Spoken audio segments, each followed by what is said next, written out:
Boxing fans, to another great show with Sean on boxing.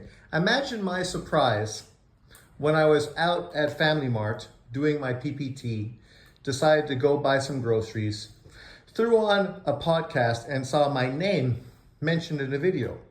Surprise, surprise. Like I've never seen that before. So of course I turn it on to find out what exactly this individual's beef is with the live I did yesterday, because this guy is basically a stalker. He listens to my lives, very rarely jumps in the comment section and engages. He basically just sits there waiting for me to say something he can turn into some sort of back and forth racial narrative, because the only kind of videos he makes are racially motivated. He can't talk about boxing unless he's pushing a race bait topic of conversation. My video yesterday had nothing to do with Black Americans as a whole. I never said Black Americans once in my video.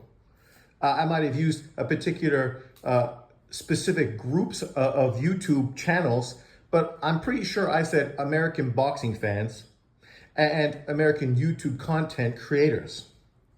Nowhere in those two statements is anything specific towards Black Americans.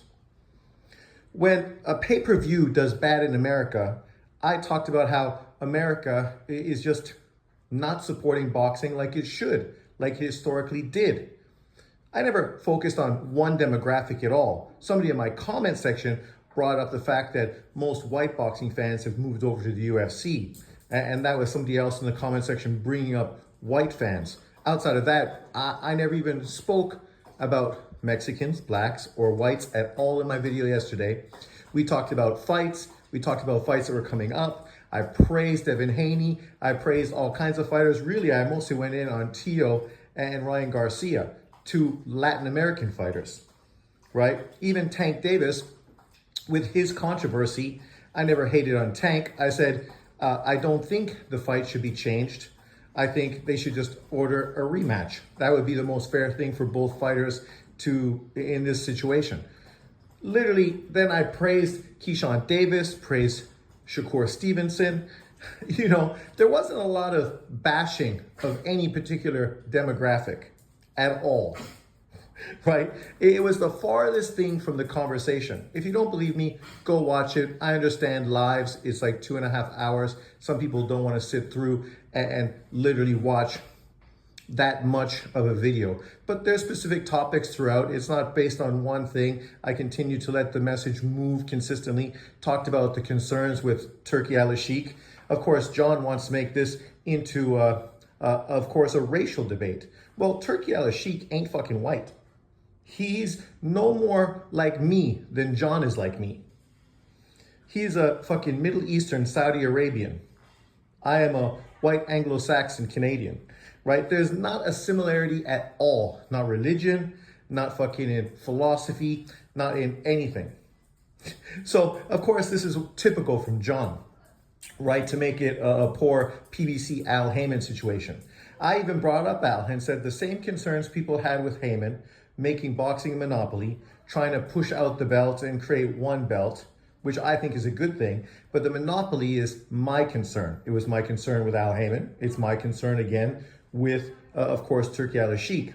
As far as boxing fans, if you're a boxing fan and you don't care about the drama of the sport, meaning you're not American, if you're just a boxing fan from global, then you probably don't care so much about all this back and forth and managers, promoters, sanctioning bodies, and all this other crap.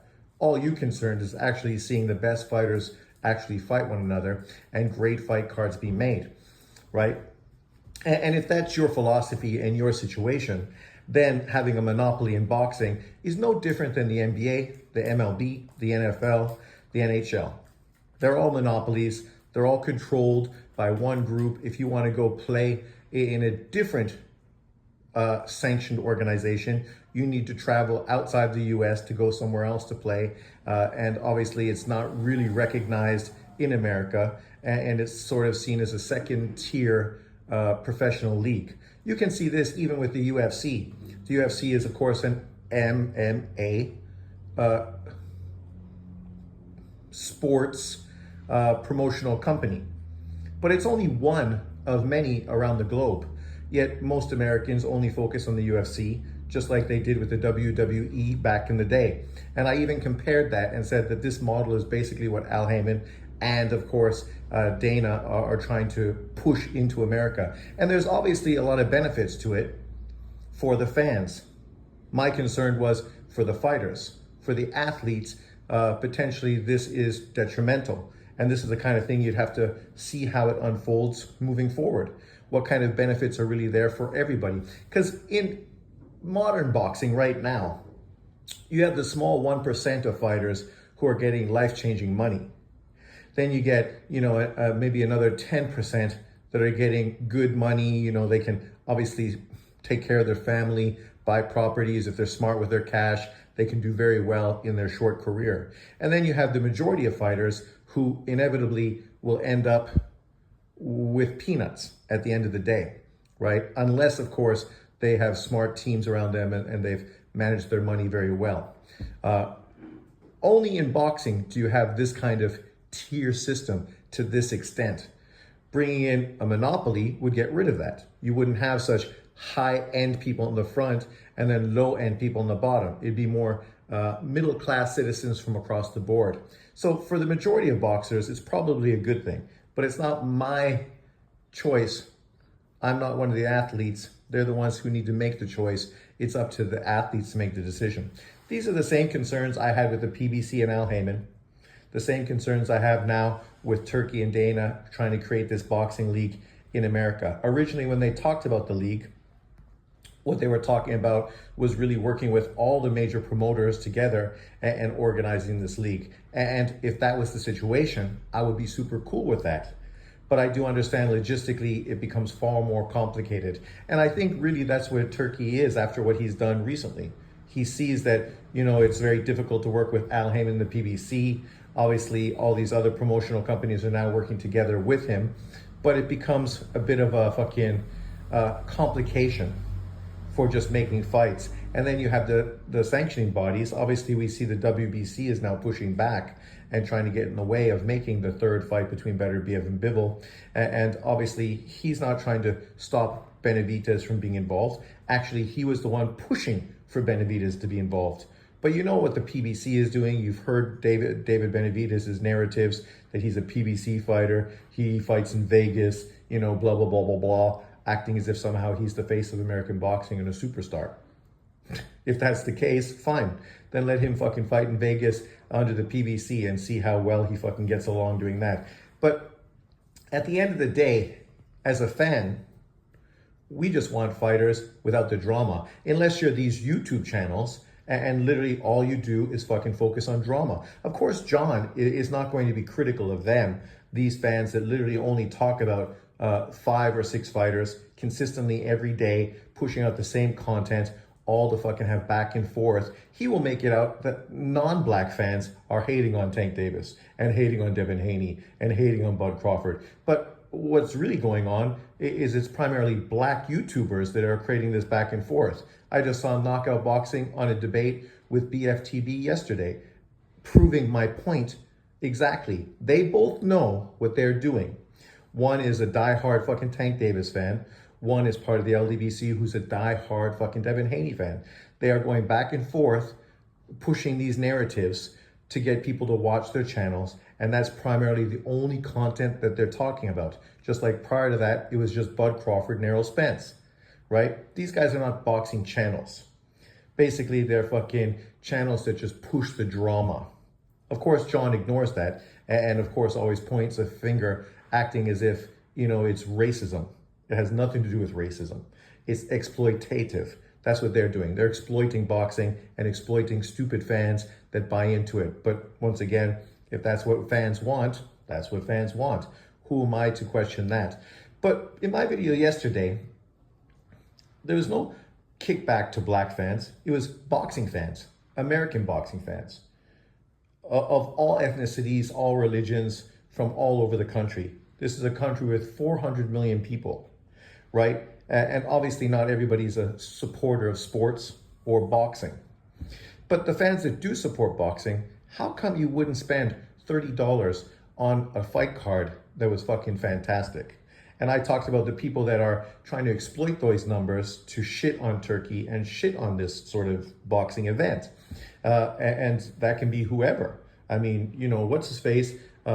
True School Sports, he's not black. He falls into that YouTube community of people that are trying to find ways to hate on Turkey and what's going on with regards to him any way they can. And they will use those numbers to try to make a point using it. And we see people use these numbers back and forth consistently from both sides. So it's something we see all the time from American boxing channels, right?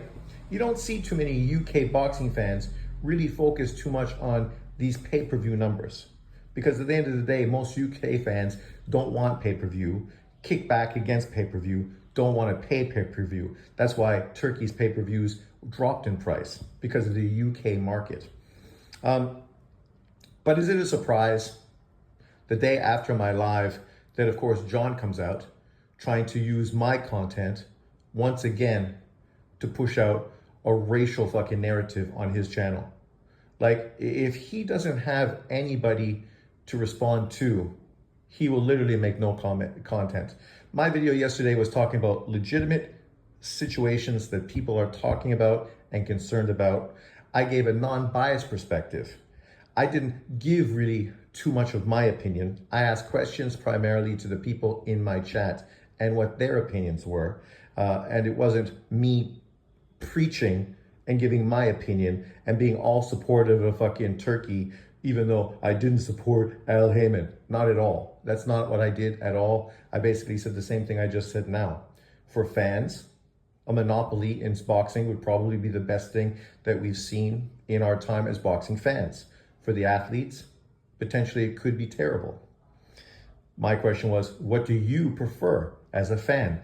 Obviously, boxers and the athletes and the managers and the sanctioning bodies and all of these people are going to kick back against it because it doesn't serve their best interest. That's all I said yesterday. But of course, John is trying to make me out to be the evil guy, kind of like the Democrats consistently do with Trump. Literally, I will use the same thing Trump said. It don't matter what I say. Literally, it don't matter what I say. I can make a video praising Bud Crawford, fucking talking about how great he is. Yesterday, literally, I talked about that and him being considered one of the top 10 best fighters in boxing history if he goes on to beat Canelo Alvarez and become a 3-weight world champion. But it doesn't matter what I say, because John is not going to use any positive and highlight that. What he's going to do is just look for the negative and moan and groan and complain, just like the Democrats do with Trump consistently. You can try to stop the Ukraine war. People are going to moan and groan because you're trying to stop a fucking war, which means you're somehow kissing fucking Putin's ass. These people are fucking moronic, literally moronic. I mean, John, he's an idiot. He's proved he's a fucking idiot for fucking the last 10 years. Every debate he's been on, he's been roasted and literally fucking embarrassed. So it's no surprise that he comes out once again with a stupid fucking video. Go check it out. See fucking how he blatantly lies consistently in his videos, right? This guy literally shut down my channel for telling the truth, for exposing his lies. But he consistently continues to lie in his channel and act like everybody else is the enemy. The enemy to what, John? I'm a boxing fan. I just want what's best for the sport. When the PBC did great, I praised the PBC. Literally. You forget? Of course you do. Because once again, like Trump, it doesn't matter what I say, Democrats like John are fucking always going to find some way to push some negative, to cry like fucking little bitches and moan. But let me know what you think in the comment section below.